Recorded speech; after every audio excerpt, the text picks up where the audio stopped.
வணக்கம். இன்னைக்கு நாம பார்க்க போற விஷயம் தமிழ்நாட்டு அரசியல்ல நடந்த ஒரு மிகப்பெரிய நிலநடுக்கம் பத்தி தான். ஆமாங்க, கடந்த 50 வருஷமா இருந்த 2 பெரும் கட்சிகளோட ஆதிக்கம் இப்போ சுக்குநூறா உடைஞ்சிருக்கு. எந்த ஒரு அரசியல் பின்னணியும் இல்லாம நேரா களத்துல இறங்குன நடிகர் விஜயோட புதிய கட்சி அரை நூற்றாண்டு கால வரலாற்ற எப்படி ஒரே அடியில மாத்தி எழுதுச்சுன்னு தான் நாம இந்த அலசல்ல பார்க்க போறோம். வல்லுனர்கள் இத சாதாரண வெற்றின்னு சொல்லல, ஒரு அரசியல் பூகம்பம்னே சொல்றாங்க. அது ஏன்? வாங்க விரிவா பார்க்கலாம். இன்னைக்கு நாம முக்கியமா 6 விஷயங்களை கவர் பண்ண போறோம்.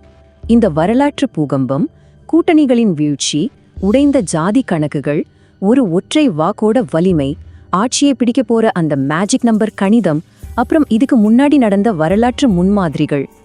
முதல்ல இந்த வரலாற்று சிறப்புமிக்க அரசியல் பூகம்பத்தை பத்தி பாப்போம். 50 வருட ஆதிக்கம் எப்படி முடிவுக்கு வந்தது? இந்த நம்பர்ஸ கொஞ்சம் ஒத்து பாருங்க.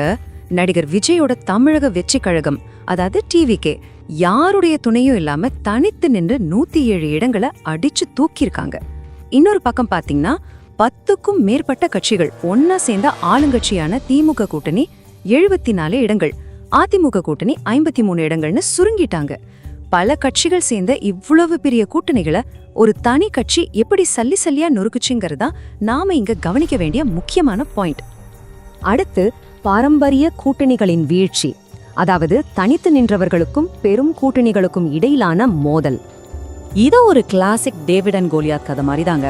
ஒரு பக்கம் திமுக, காங்கிரஸ், விசிஐ மாதிரியான கட்சிகள் சேர்ந்த பிரம்மாண்ட கூட்டணி, இன்னொரு பக்கம் அதிமுக, பாஜக சேர்ந்த பெரிய கூட்டணி. ஆனா இந்த 2 பெரிய மலைகளுக்கு நடுவுல எந்த ஒரு அரசியல் பேக்கப்பும் இல்லாம தனித்து நின்னுச்சு டிவிகே. கூட்டணி பலம் இருந்தா மட்டும்தான் தமிழ்நாட்டுல ஜெயிக்க முடியும் அப்படிங்கிற பல தசாப்த கால எழுதப்படாத விதிய டிவிகேவோட இந்த தனித்து நிற்கும் வியூகம் அப்படியே தூள் தூளாக்கிடுச்சு. இதுல இன்னொரு மிகப்பெரிய ஆச்சரியம் என்ன தெரியுமா? பல வருஷமா அரசியல்ல கோலோச்சிய ஜாம்பவான்கள் எல்லாம் இந்த முறை வீழ்ந்துட்டாங்க.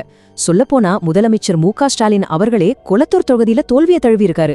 அது மட்டும் இல்லாம பிடிஆர் பழனிவேல் தியாகராஜன், செல்லூர் கே ராஜு, தமிழிசை சவுந்தரராஜன் மாதிரியான சீனியர் தலைவர்கள் தோத்து போயிருக்காங்க.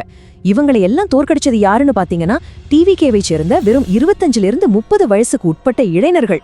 இது அரசியல்ல ஒரு மிகப்பெரிய தலைமுறை மாற்றத்தையே கண்முன்னாடி கொண்டு வந்திருக்கு. அடுத்து பழைய ஜாதி கணக்குகள் எப்படி உடைஞ்சது, மக்களோட முன்னுரிமை எப்படி மாறி இருக்குன்னு பாப்போம். வாக்கு வங்கி அரசியல், இந்த வார்த்தையை நாம நியூஸ்ல அடிக்கடி கேட்டிருப்போம் இல்லையா?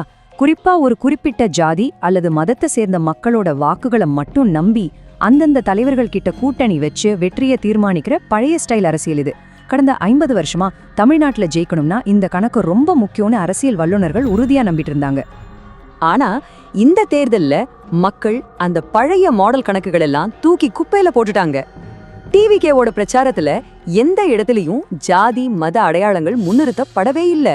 அதுக்கு பதிலா கோடிக்கணக்கான இளைஞர்கள் வெளியே வந்து ஓட்டு போட்டதுதான் இந்த பிரம்மாண்ட மாற்றத்துக்கு முக்கிய காரணம். இளைஞர்கள் ஜாதி மதங்களை எல்லாம் தாண்டி ஒரு புதுமையான மாற்றத்துக்காக திரண்டு வாக்களிச்சிருக்காங்க அப்படிங்கறத நாம ரொம்ப தெளிவா புரிஞ்சுக்கலாம். அடுத்து ஒரு ஒற்றை வாக்கோட வலிமை என்ன, வாக்கு எண்ணிக்கையோட கிரவுண்ட் ரியாலிட்டி என்னன்னு பார்க்கலாம். ஜஸ்ட் 6 ஓட்டுங்க, உங்களால நம்ப முடியுதா? சில தொகுதிகளோட முன்னணி நிலவரங்கள் வெறும் 6 வாக்குகள் வித்தியாசத்துல கூட இருந்துச்சு. நம்ம எப்பவுமே நினைப்போம்ல, ஏன் ஒரு ஓட்டுனால என்ன மாறிட போகுது அப்படின்னு. ஆனா ஒவ்வொரு தனிநபரோட வாக்கும் இந்த தேர்தலோட முழு முடிவையை எப்படி துல்லியமா தீர்மானிச்சிருக்கு அப்படிங்கிறத இந்த குறுகிய வெற்றி வித்தியாசம் நமக்கு அப்பட்டமா புரிய வைக்குது. பல மாவட்டங்கள்ல பாத்தீங்கன்னா வெறும் 6லிருந்து 100 வாக்குகள் வித்தியாசத்துல ஒரு முழு தொகுதியோட ரிசல்ட்டே அப்படியே தலைகீழா மாறி இருக்கு. அதிகப்படியான மக்கள் வந்து ஓட்டு போட்டதும் ஒவ்வொரு தனிநபரும் கொடுத்த வாக்கும் சேர்ந்து பல சீனியர் அரசியல்வாதிகளோட சேஃப் சீட்டுகளை கூட எப்படி பறிச்சிருக்குன்னு இதுல இருந்து தெரியுது. ஒரு சின்ன குடும்பம் ஓட்டு போடாம இருந்திருந்தா கூட ரிசல்ட் வேற மாதிரி வந்திருக்கும். அந்த அளவுக்கு செம டஃப் ஃபைட். சரி, இப்போ ஆட்சி அமைப்பதற்கான கணிதம், அந்த 118 மேஜிக் நம்பரை எப்படி தொட போறாங்க? இப்போதைக்கு நிலவரப்படி டிவிகே 107 இடங்கள்ல ஜெயிச்சு தமிழ்நாட்டோட தனிப்பெரும் கட்சியா விஸ்வரூபம் எடுத்திருக்காங்க. ஆனா இங்க ஒரு சின்ன ட்விஸ்ட் இருக்கு. தமிழ்நாட்டுல ஒரு கட்சி ஆட்சி அமைக்கணும்னா அவங்களுக்கு 118 எம்எல்ஏக்களின் பலம் தேவை. அப்போ தனிப்பெரும் கட்சியா இருந்தாலும் அரசாங்கத்தை அமைக்க இன்னும் சில சீட்டுகள் அவங்களுக்கு தேவைப்படுது அப்படிங்கிற முக்கியமான கணித உண்மையை நாம தெரிஞ்சுக்கணும். அப்போ ஆட்சி எப்படித்தான் அமைப்பாங்க? நம்ம அரசியல் அமைப்பு சட்டப்படி இதற்கான வழிமுறைகள் ரொம்ப சிம்பிள். ஃபர்ஸ்ட், ஆளுநர் தனிப்பெரும் கட்சியா இருக்கிற டிவிகேவை ஆட்சி அமைக்க அழைப்பார். அதுக்கப்புறம் சட்டமன்றத்துல நடக்கிற நம்பிக்கை வாக்கெடுப்புல அவங்க 118 எம்எல்ஏக்களோட ஆதரவை நிரூபிக்கணும். ஒருவேளை சொந்தமா 118 எம்எல்ஏக்கள் இல்லைன்னா மைனாரிட்டி அரசாங்கமா இருந்துகிட்டே காங்கிரஸ் அல்லது விசிவை மாதிரியான கட்சிகள் கிட்ட இருந்து வெளியிலிருந்து ஆதரவு வாங்கி அவங்களால ஆட்சியை தொடர முடியும். கடைசியா வரலாற்று முன்மாதிரிகள் மற்றும் இதோட தாக்கம் தேசிய அளவுல எப்படி இருக்குன்னு பார்க்கலாம். தமிழ்நாட்டோட அரசியல் வரலாற்று கொஞ்சம் திரும்பி பாருங்களேன். அறிஞர் அண்ணாவோட காலம், அதுக்கப்புறம் எம்ஜிஆரோட மாபெரும் எழுச்சி, அதை தொடர்ந்து பல தசாப்தங்களா ஜெயலலிதா மற்றும் கலைஞர் கருணாநிதி ஆகியோரோட ஆளுமை, இப்படி ஒரு தெளிவான டைம்லைன் இருக்கு. இத்தனை லெஜெண்ட்ஸ் ஆண்டு வந்த ஒரு மாநிலத்துல இப்போ நடிகர் விஜய் தலைமையிலான கட்சி ஏற்படுத்தி இருக்கிற இந்த மாற்றம் வரலாற்றுல ரொம்ப ரொம்ப அரிதான ஒரு நிகழ்வுங்கிறத நம்ம மறுக்கவே முடியாது. இந்திய வரலாற்றுல இதுக்கு முன்னாடி எப்போ இப்படி நடந்திருக்குன்னு தேடி பார்த்தா நேரா ஆந்திராவுக்கு தான் போகணும். அங்க என்.டி. ராமராவ், அதாவது என்டிஆர், எந்த ஒரு அரசியல் பேக்கப்பும் இல்லாம ஒரு புது கட்சியை தொடங்கி முதல் தேர்தலிலேயே மாபெரும் வெற்றியை பதிவு பண்ணார். பல வருஷங்களுக்கு பிறகு ஒரு புது கட்சி தன்னோட முதல் தேர்தலிலேயே 107 இடங்களை பிடிச்சு இவ்ளோ பிரம்மாண்டமான வெற்றியை அடைகிறது இப்போ டிவிகேவில தான் நடந்திருக்கு. இந்த வரலாற்று சிறப்புமிக்க வெற்றிய தேசிய தலைவர்களும் ரொம்ப உன்னிப்பா கவனிச்சிட்டு இருக்காங்க. பிரதமர் மோடி அவர்கள் என்ன சொல்லியிருக்காருன்னா, டிவிகேவின் சிறப்பான செயல்பாட்டிற்கு வாழ்த்துகள், தமிழ்நாட்டின் முன்னேற்றத்திற்கு மத்திய அரசு எந்த குறையும் வைக்காது அப்படின்னு தெரிவிச்சிருக்காரு. இது மூலமா மத்திய அரசுக்கும் புதுசா அமைய போற மாநில அரசுக்கும் நடுவுல ஒரு சுமூகமான உறவுக்கான பாலம் கட்டப்படுறத நம்ம பார்க்க முடிகிறது. இப்போ இதையே கொஞ்சம் ஜூம் அவுட் பண்ணி தேசிய அரசியல் களத்துல வச்சு பார்ப்போம்.